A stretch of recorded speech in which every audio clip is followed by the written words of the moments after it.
Big man. Rolling tayo in 5, 4, 3, 2, 1.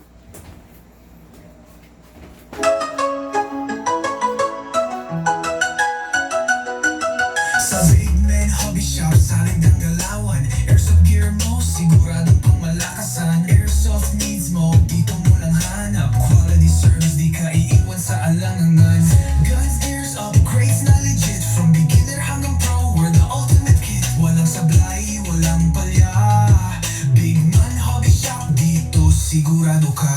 Ayosin, aalagaan, bawat pyesa, bawat galawan. Dito sa big man, respeto ang sandata. Serbisyo ang kalakasan. Big man hobby shop, where legends are made. Airsoft dreams mo, dito di na fade. Good day mga ka-airsoft, good day mga ka-big man. Dito sa big man, serbisyo kalidad. Walang iwanan. Bawat upgrade, bawat check, pulido, hindi bara-bara. Trabaho laging ganado. Context namin, expert sa lahat. Airsoft mo, parang bago, astig ng paglipad. Big man, big man, big man, best service in the land. Big man, tara na, sumama ka na sa big man gang. Big man hobby shop, where legends are made. Airsoft dreams mo, dito di na fade. Good day mga ka-airsoft, good day mga ka-big man. Dito sa big man, serbisyo kalidad. Walang iwanan. Big man, best service in the land. Big man, sumama ka na sa big man gang. Big man hobby shop. Game strong, service stronger.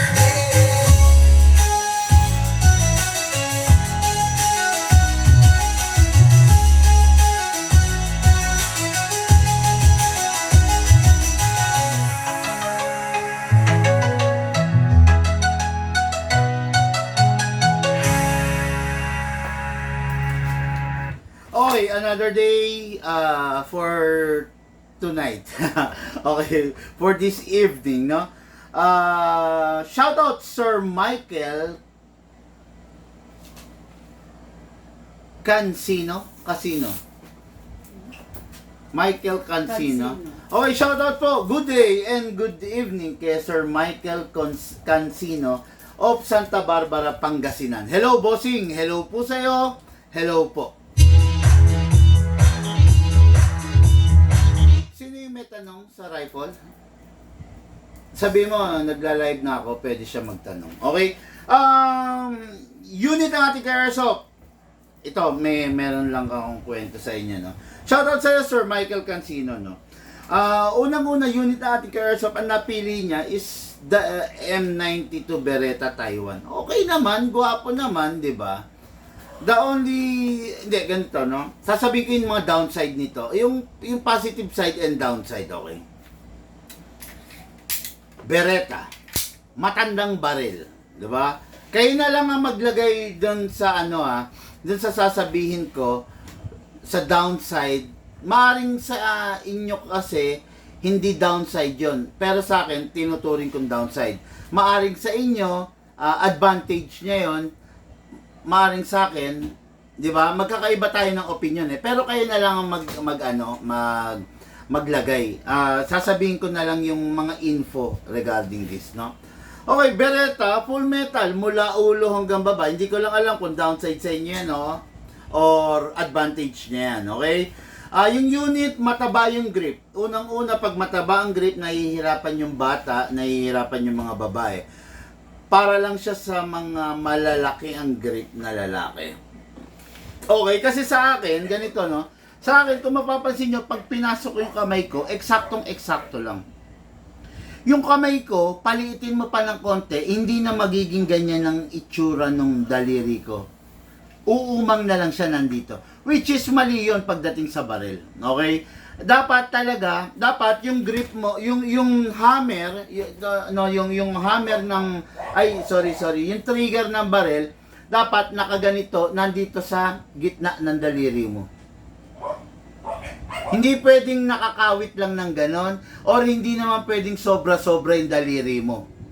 Okay? Kailangan nandito lang, sa unang gatla, sa unang guhit ng finger mo. Nandyan yung trigger. Okay? Hindi pwedeng sobra, hindi rin pwedeng kulang. Ayan, hindi ko lang alam kung advantage sa inyo yun or disadvantage. Pangalawa, itong unit na to walang rail. Bakit siya walang rail? Kasi matandang unit na to mga ka-airsoft. Baka matanda pa to sa mga tatay natin eh. Di ba? Yung unit, naka-conventional front sight at saka conventional fixed rear sight. Okay? Ngayon, kung ikaw nagre-require ka ng special sight target sa unit mo, there's no way na may upgrade mo siya. Yan lang talaga siya. Okay? Walang rail, walang front and rear sight na optic, 'di ba? Tapos pag kinasa mo, ilak natin manually, hindi siya naka-fix outer barrel. Ayan ang pag-check ng fix outer barrel, forward and reverse. Ayan hindi siya naka-fix outer barrel. It is because classic unit nga ito. Okay? Pag classic unit, hindi natin hanggat maaari, hindi natin fini-fix outer barrel, maliban na lang kung ni-request nung ating ka-airsoft. Pero hanggat maaari, never. Hindi natin siya i-fix outer barrel kasi mawawala yung pagiging classic ng unit. 'Di ba? Okay, then, release the magazine. Magazine naman niya, masasabi natin, pwede na rin, marami na rin naman mailalagay. Kaya lang hindi kasing dami ng mga mailalagay ng mga high kappa. Iba talaga pag mga high kappa Okay? So, other than that, wala naman na. Kasi wala naman ganong features to. Tapos, isa lang sa confirm na masasabi kong downside nito is yung safety lever.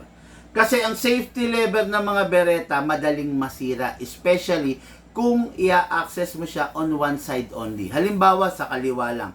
Ibababa mo to. Masisira yan. Kailangan si Beretta pag isa-safe, dalawang side. Sabay. Tapos, yung pressure na i-apply mo is equal. Ayan, ganyan. Ayun. Unsafe mo, sabay din.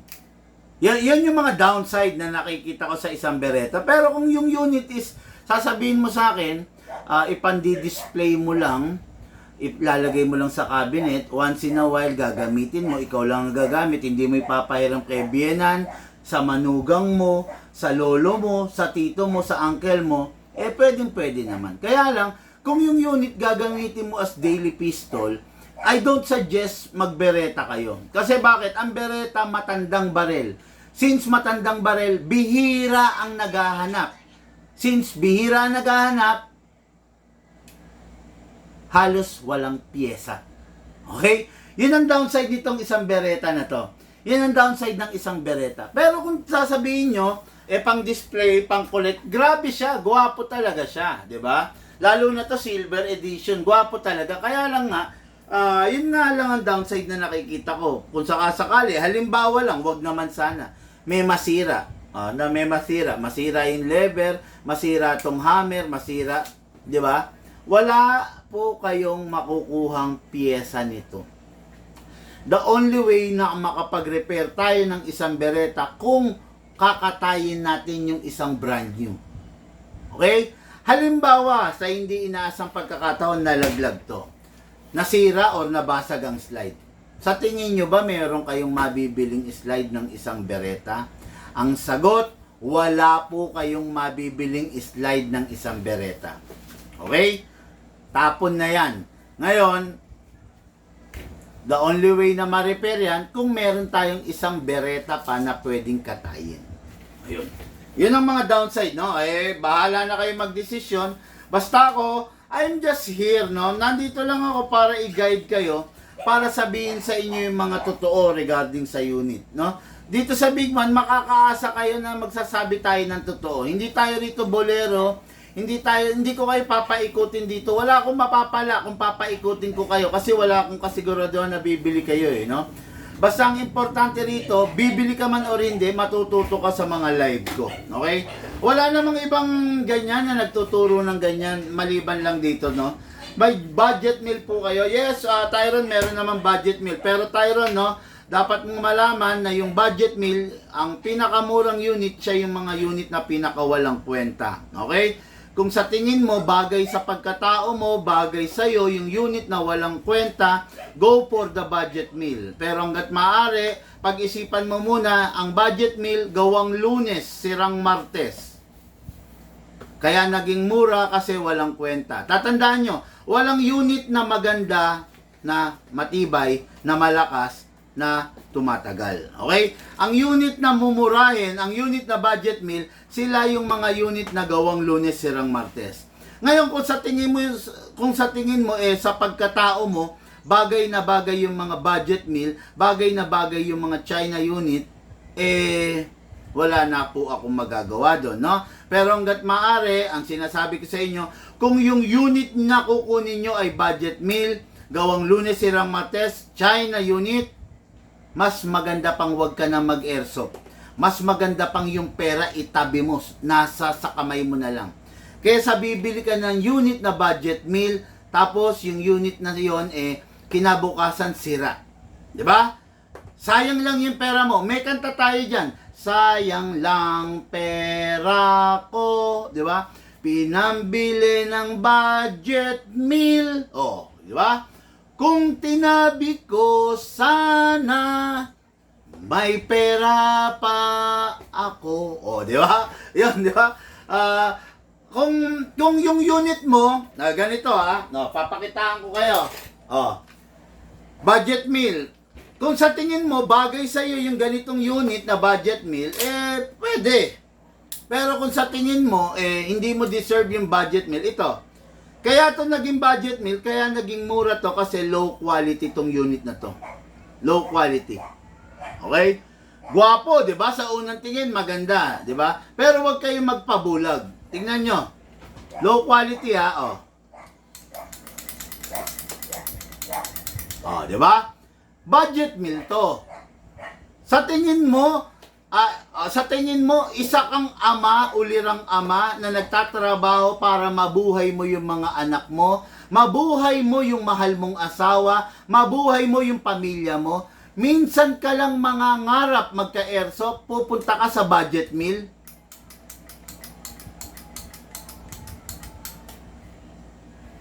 Kung sa tingin mo, after ng pagiging mabuting tao, deserve mo yung unit na budget meal, wala na po akong magagawa doon.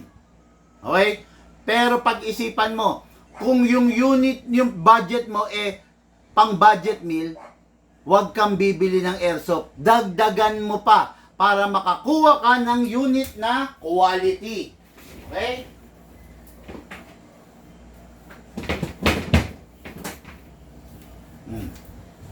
Huwag kang papayag na ang unit mo budget meal. O, tingnan mo. Payag ka, ganyan yung unit mo. 'Di ba? O? Kawawang kawawa ka naman sa mundo kung ganyan ang pinapangarap mong unit. No? Tandaan mo, ang isang bagay, kaya naging budget meal, walang kwenta. Pero pag yung unit quality, hindi siya budget meal. Okay? Mas maganda pang huwag ka na lang bumili ng airsoft kung ang unit na bibilin mo, budget meal. Okay? Oh, budget meal, gawang Lunes, sirang Martes, quality unit. Pucha, walang kakalog-kalog, oh. Oh, di ba? Oh, ayan, hawakan natin, oh. Oh. Walang kalog, di ba? Oh, ito, hawakan natin, oh. Oh, di ba? Yan ang sinasabi ko. Oh, di ba? Oh, kalugin natin,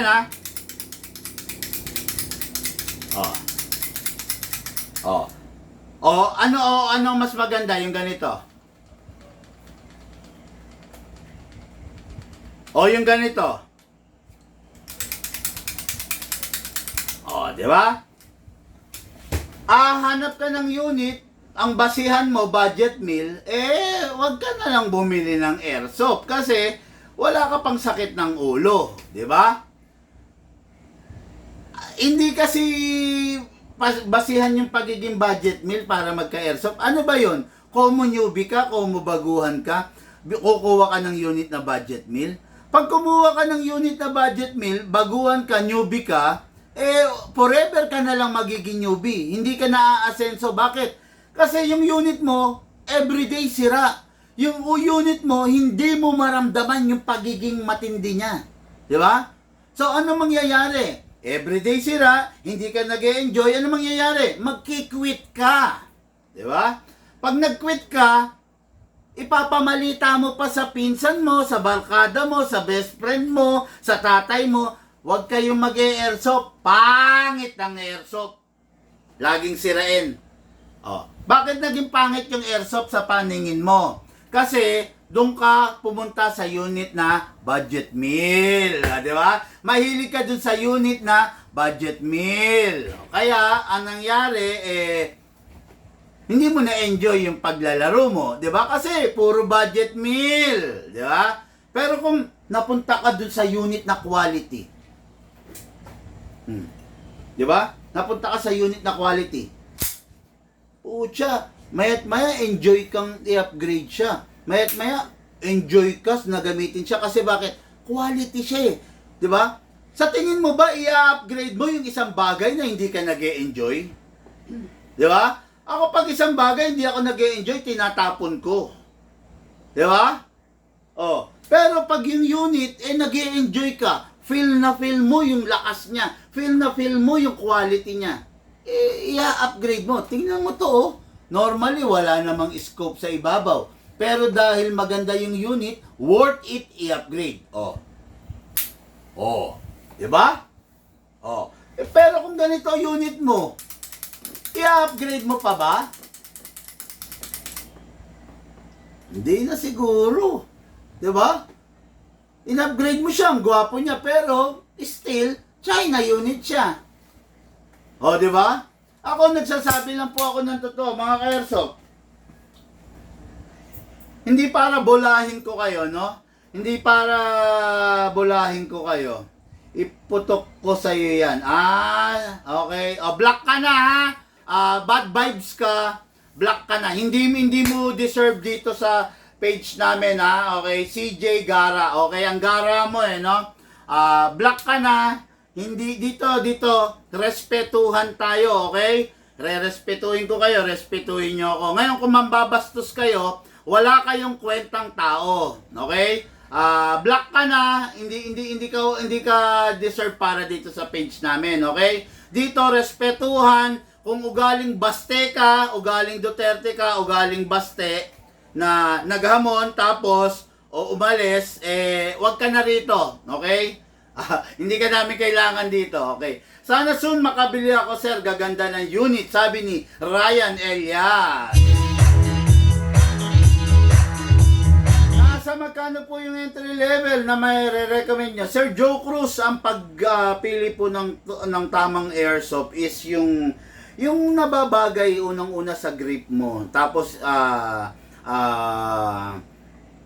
bagay sa grip mo at saka syempre gusto mo yung itsura, no? Yung entry level kasi na sinasabi mo, mahirap magbase dyan, baka hindi mo rin magustuhan yan, no? Pero just to, para rin masagot yung tanong mo, mag-PM ka po, bossing, para mabigay sa'yo yung eksakto bang detalye, di ba? Okay. Nasa magkano pro price range ng quality unit? Bossing, mag-PM ka, okay na yon yung Gara? Ha? Hindi mo nakita agad? Okay, no? Pag susunod, pag meron kayo nakitang ganyan, huwag nyo nang patagalin. Kasi walang kakwenta-kwenta mga tao yung ganyan eh, di ba? Mas maraming matinong nag-e-airsoft, dapat yun ang pagpokusan natin. Kevin Mark Ramilio, good PM Sir Bigman, may message po ako. Sir Joe Cruz, salamat po, boss. Sir, PM ka po para malaman mo yung detalye, no? How much po CZ Shadow, Ryan, KJ, Isla, Kapinpin, bossing, message ka po para malaman mo yung eksakto at saka buong detalye. Okay, so let's begin mga ka-airsoft, no? Yung unit ng ating ka-airsoft, Michael Cancino, ganito. Pero all of a sudden, bigla siyang nagpalit ng 2011. Tulad nga ng sinasabi ko, itong unit na to, okay siya, pang display. Okay? Hindi siya okay kung gagamitin mo as your daily pistol na pang-alis ng stress. Bakit? Himbis na maalis yung stress mo, pag ganito yung unit mo, madadagdagan yung stress mo. Bakit? Pag ito nasira, walang piyesa kang mabibili. Maniwala kayo sa akin, no? Pag ito nasira, wala kang piyesa. Ang gagawin mo rito, itatambak or ibabasura mo na lang or ibebenta mo ng presyong patapon. Okay?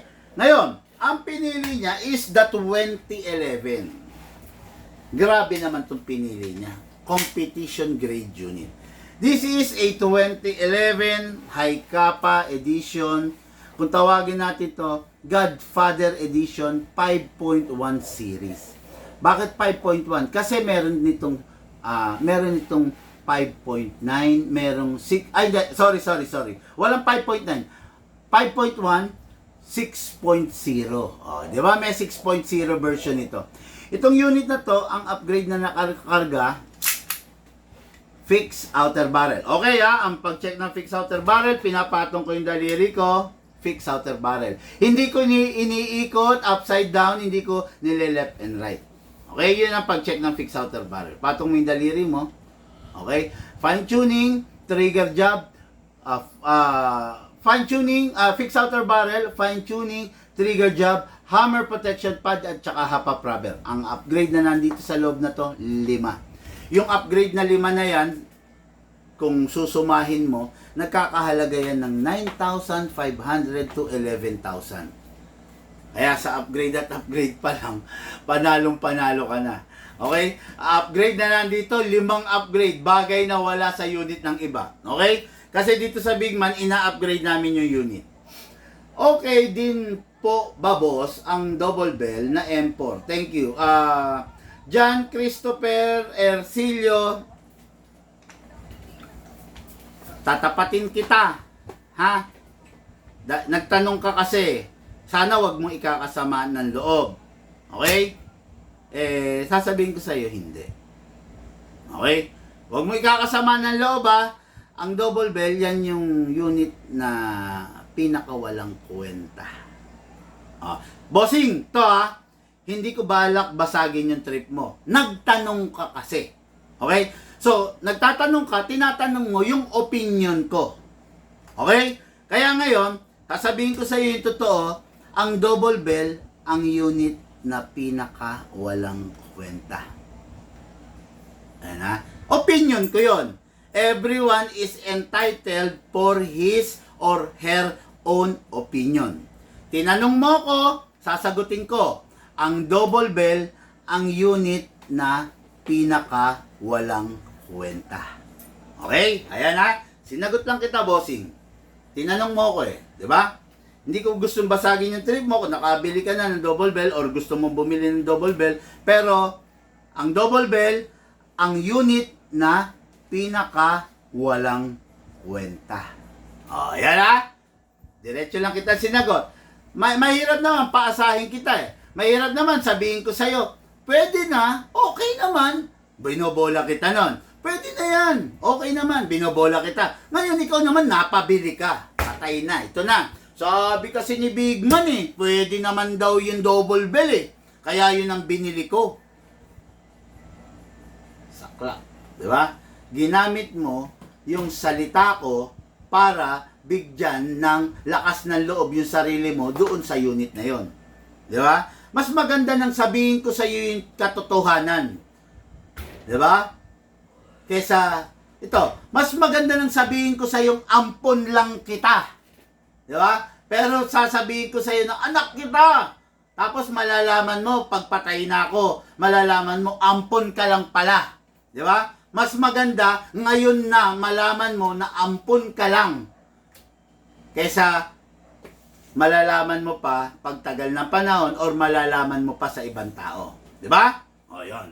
Okay, boss, ha? Tinanong mo ako, sumagot lang po ako, at ang sagot ko, yung diretsong kasagutan na masakit pakinggan. Pero, mas kapupulutan ng aral. Okay, no?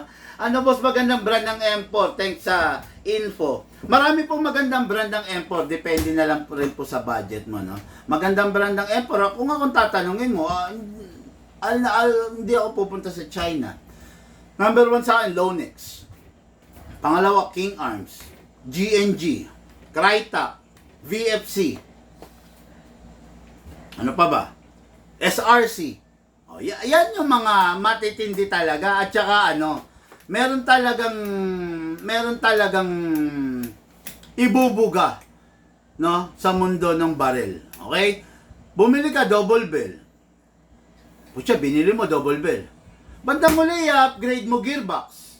I-upgrade mo laman loob. I-upgrade mo inner barrel. Pucha, pag sinuma mo yung ginastos mo sa double bell, kapresyo mo na yung Lonex. Di ba? Kapresyo mo na yung SRC.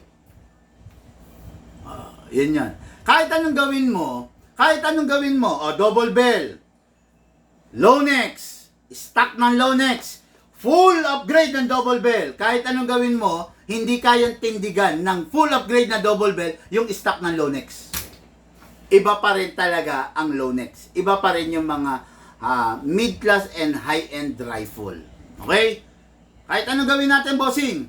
To double bell to. Sample na lang, double bell yan, ha? Kahit anong gawin natin dito, kahit i-upgrade natin, fine-tuning, trigger job, fixed outer barrel, hammer protection pad, hop-up rubber, anti-freeze nozzle, kahit lahat ikarga natin dito, hindi pa rin niya kayang tapatan to. Di ba? Kaya mapapansin nyo, hindi ako nagbebenta ng double bell kasi lifetime warranty ako. Pag nagbenta ako ng double bell at everyday sira, putya, ano na lang ang mangyayari? Everyday kung binabayaran yung unit nyo sa gunsmith. Di ba? Pero pag bumili ka ng unit na quality tulad nito, walang kalog, double bell, quality, double bell, quality. Pag ganitong binili mo, putya, talaga naman, ang gagawin mo na lang sa buong buhay mo, maglalaro. No? Never kang magpapa-repair. Sa totoo lang yan, no? Okay, good evening, Idol Big Man, sabi ni Ron Melos Gomez.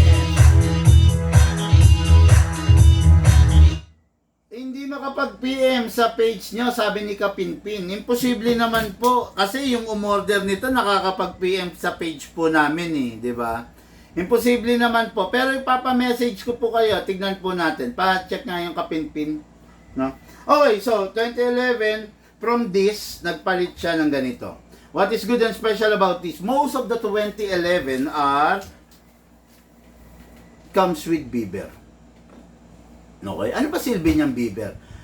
Safety features yan na inilagay sa unit mo para just in case hindi magkakaroon ng aksidente of misfiring. Okay? Ayan, makikita nyo most of the unit merong beaver tail. Pero itong unit kasi na to, meron din naman. Pero competition grade to. During the competition, hindi mo na kailangan yung mga safety pin. Nagiging cause of delay kasi yan. Pero kung yung unit mo gagamitin mo as daily pistol, kahit walang beaver tail, kailangan may beaver tail para safety ka. Kita mo ipuputok ko to. Hindi ko pipindutin to. Puputok siya. Diba? Pero tignan nyo to. Ipuputok ko to. Hindi ko pipindutin to. Tignan nyo. Hindi siya puputok kasi hindi nakapress to. Pero pag prines ko to, puputok siya. Diba? Yun ang pinakasilbi ng beaver tail. Okay? Competition grade optic front, rear. Merong rail for the upgrades. Napakaganda niya, napakalupit. Two-tone color. Diba? Okay. Ngayon, test fire natin. Itong unit na to is capable of 12 kg. Meron tayong 14, meron tayong CO2, meron tayong 12. Ito compatible with 12, okay? Wag nang gagamitan ng, ito nga pala, isa pa. Itong unit na to is, full steel CNC. Okay? Tignan natin yung Beretta. Ayaw. Tignan natin itong isa. Ayaw din. Ito, full steel CNC. Bakal. Okay? Ayan. Yan yung sinasabi ko, no? Okay, ngayon to, lagyan natin ng gas up. Silicone oil muna pala. Huwag natin kakalimutan mag-silicone oil, okay? Kasi pag nakalimutan mo, kawawa naman yung unit mo. O, press the valve, then spray. Okay. You need to press the valve para open yung valve, papasok yung oil. Okay? Then, inlet. Kunin natin yung unit kasi i-lock manually, spray tayo sa slide stopper, then spray tayo sa nozzle doon sa loob. Then release, then rest. Lagay tayong bala, mga ka-airsoft, no?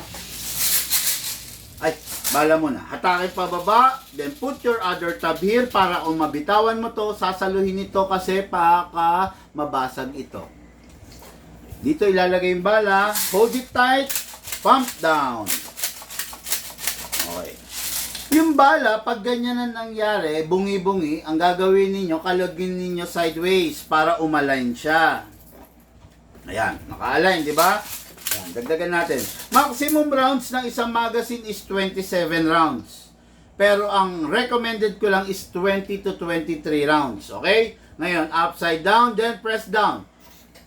1, 2. Okay, Big Man! Bakit naman 2 seconds lang?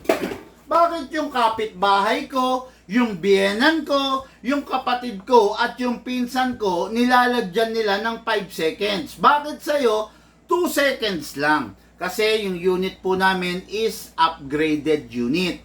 Matipid siya sa gas, pero hindi siya ganun ka-aksayado. Okay? Matipid siya sa gas, FPS, malakas pa rin, di doon ka na sa matipid na unit. Yung 2 seconds na nilalagay namin can fire 50, 60, minsan up to 70 rounds. Yung 5 seconds na nilalagay nung iba is good only for 30 rounds. Ganon kalupit ang upgrade ng Big Man. Pasok! Kasa! Ready to fire. Lucas, firing!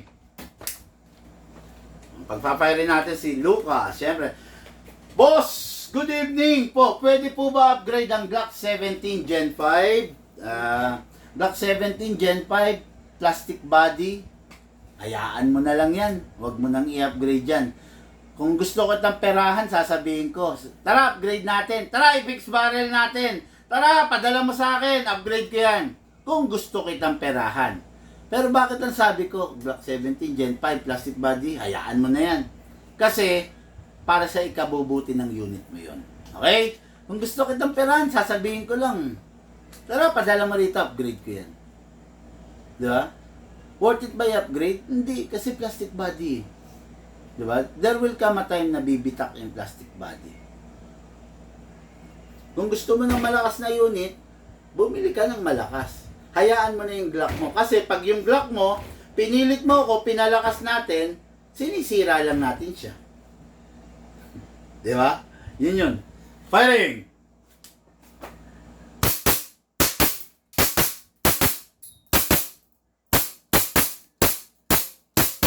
Okay. Explain mo. Open slide. Open slide kasi wala ng bala. Next thing to do, release the magazine, release the slide, press the hammer by pressing the trigger. Iyon. Kita nyo? Di ba? Thanks, may natutunan ako sa God bless, sabi ni John Christopher Ercilio. Thank you, bossing! Okay, sabi ni Alan Villarisa, blessed Sunday, sir. Share done. Thank you sa mga nag-share. Medyo elaborate ko lang yung kanina, no? Sabi ko kasi, pag ang unit mo Glock 17, hayaan mo na lang. Bakit? Ano ba ang karakteristik ng isang Glock? Ang Glock, lalo na Gen 5, I will assume na yung unit na sinasabi niya is WE. Okay? Ang Glock, plastic ang body. Hard polymer plastic. Ano ba ang mas madaling masira? Plastic or alloy? Di ba mas mabilis ang plastic? Kung yung alloy nga nasisira, yung plastic pa kaya? Di ba? Yung unit mo kasi is WE Taiwan. Ang WE Taiwan, ang ginagamit na materyales na alloy is recycled alloy. O, di ba? Recycled alloy yan. So, since recycled alloy, hindi na basal alloy, medyo malambot siya kumpara mo doon sa basal alloy. O, diba? Ang gumagamit ng mga recycled alloy is Double Bell, ENC, and WE. Okay? Ang gumagamit ng recycled alloy. Ngayon, recycled alloy na nga yan, papalakasin pa natin. Kasi sabi mo, pwedeng di ba? Ang tanong mo, pwede bang i-upgrade? Di ba? I will assume na, syempre, kaya ka nga nag-upgrade kasi para lumakas. Di ba? Ang tanong mag-upgrade ka ba ng ganun rin lang ang, di ba? Ang ang resulta, di ba? Hindi. Kaya ka mag-upgrade kasi gusto mo lumakas. Di ba? Ayun. Ngayon, ang tanong, plastic pa rin kasi, kaya hindi advisable. Kung gusto, sabi ko nga kanina, kung gusto kita perahan, sabihin ko sa'yo, tara rito, padala mo, upgrade natin. Diba? Pero ayaw kasi kita, hindi ko kasi ugali yung mamera ng tao, yung manloko. Kaya sasabihin ko sa'yo, yun totoo. Huwag mo na siyang i-upgrade, hayaan mo na siyang ganyan. Diba? Pag in-upgrade mo yan, baka meron pang ibang masira, magkasisihan pa tayo. Ang ganda-ganda naglalaro ka, tapos in-upgrade natin. Bandang huli, imbis na naglalaro ka, anong ginagawa mo? Nagpapagawa ka. O, di ba? Ma-hassle ka. Okay? Pasensya ka na, hindi ko gustong basagin yung trip mo, pero dun lang ako sa totoo. Sasabihin ko lang sa inyo kung ano yung totoo, kung ano yung tamang-tama para sa unit ninyo. Okay? Lalong-lalo na yun, syempre, hindi mo naman sa amin binili. Walang warranty yan. No. Di ba? Kung sa amin mo binili, may warranty yan, lifetime pa. Kung hindi naman sa amin, wala talagang warranty yan. No? Kasi, Big Man lang naman ang nagbibigay ng warranty, lifetime warranty. Okay? Boss, Ryan David. Boss, yung MEU 1911 po, bossing. Anong MEU 1911? Anong tanong mo dyan, bossing? MEU 1911 is a Taiwan unit made by the WE. So, ganun rin, recycled alloy. Okay, hindi advisable i-upgrade kasi pag nasira, malambot lang, recycled alloy. Unang nasisira sa M1911 is the disconnector. Pangalawang nasisira sa 1911 is the nozzle. Medyo madugo pag nasira ang disconnector, medyo madugo pag nasira ang nozzle. Kahit anong gawin natin sa 1911 mo, kahit anong gawin natin sa Glock mo, hindi niya kayang tindigan, tayuan ang 2011. Ayun. Ang dami kong sinagot kasi, ang tanong niya, bossing 1911. Anong sasagutin ko doon? Kaya sinagot ko na lahat. 'Di ba? Para completos recados na nga, sabi nila, 'di ba? Yun. Wala siyang follow-up question. Ano yung tanong niya sa 1911, 'di ba? Mema lang, meron lang siya matanong, pero yun, sana nandun na yung sagot, 'di ba? Okay, so, ano ba? Meron pa bang question? Unit po, may scope na yellow. Paulo Velasco. Lahat ng halos ng unit, basta 2011, kanina pa ako sabi sa'yo, 2011, lahat halos ng unit, pwede naman lagyan ng scope. Okay?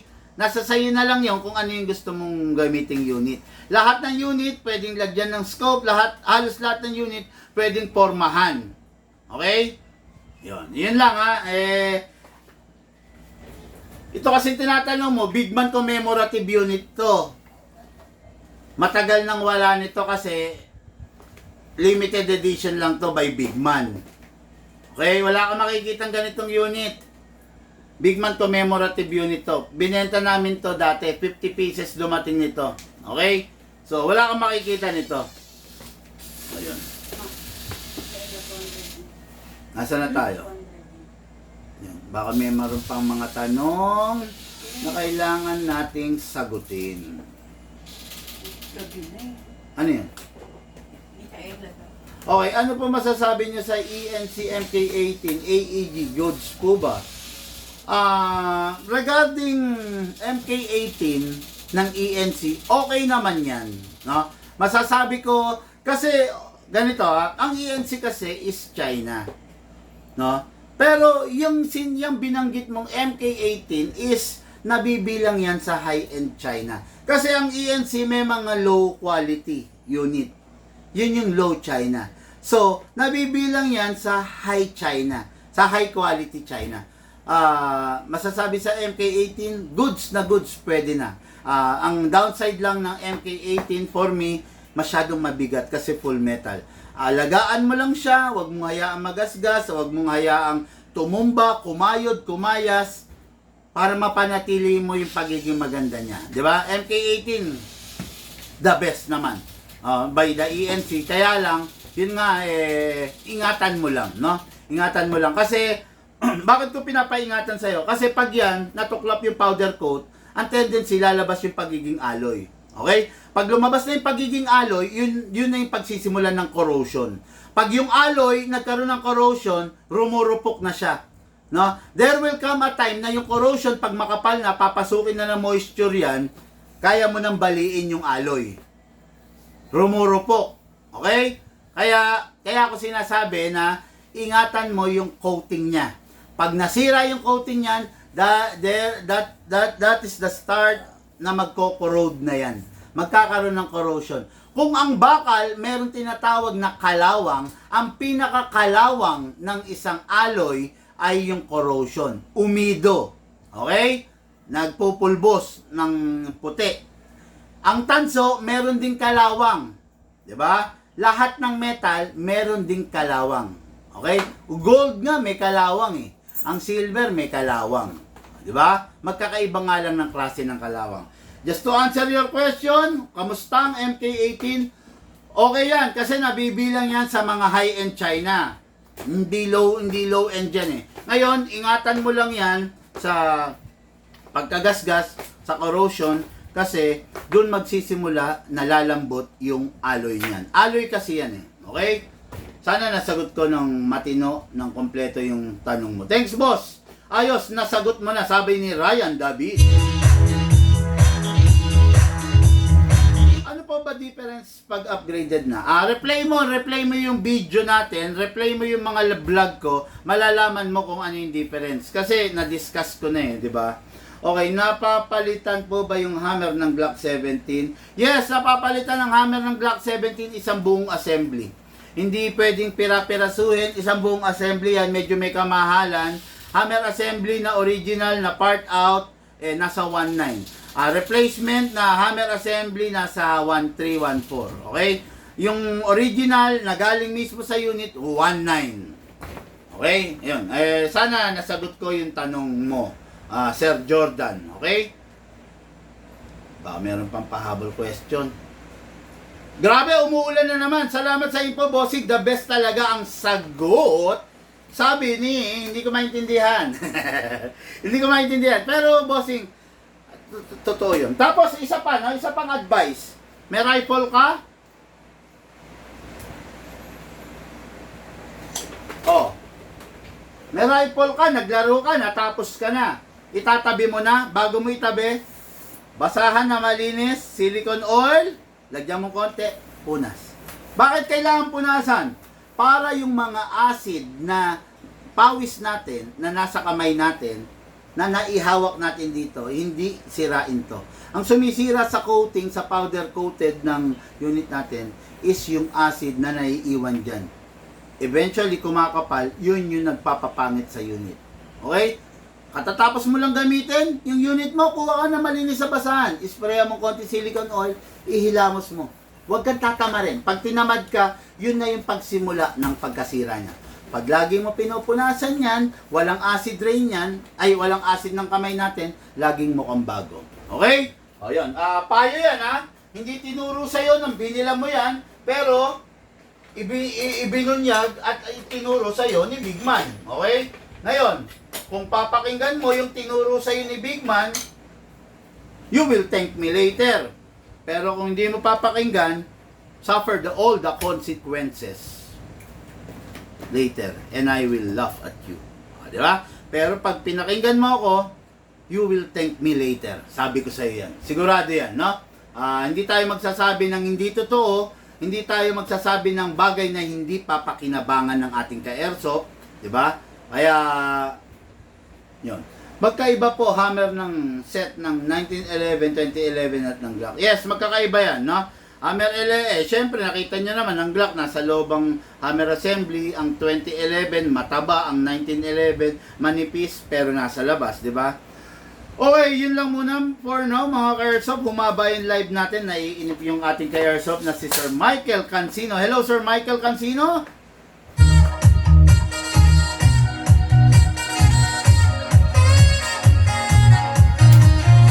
Bossing, ito na po yung unit mo, ready for packing and for shipping!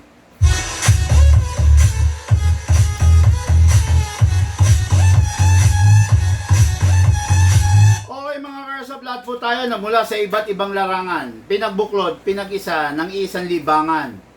Yun po paglalaro ng airsoft, atid po sa inyo ng inyong lingkod,